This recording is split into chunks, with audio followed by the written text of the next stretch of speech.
This week's video features the progression of a field elm bonsai over just 4 years. Collected by apprentice Sean Stump, I have since carved and styled the tree.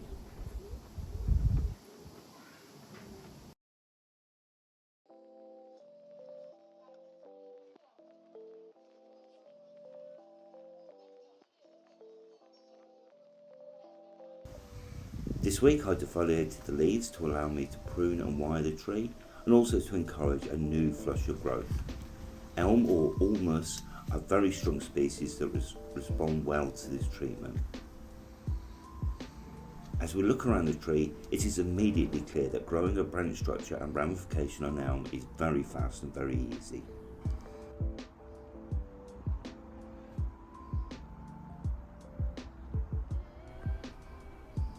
Although I have carved the trunk top and the top section of the deadwood, from the back of the tree it is possible to see that the tree is also naturally hollow.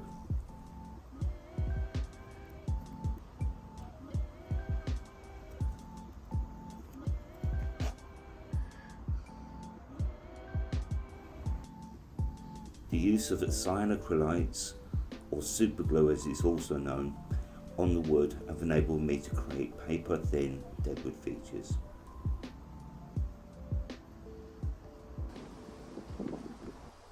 If you enjoyed this video, please like and subscribe.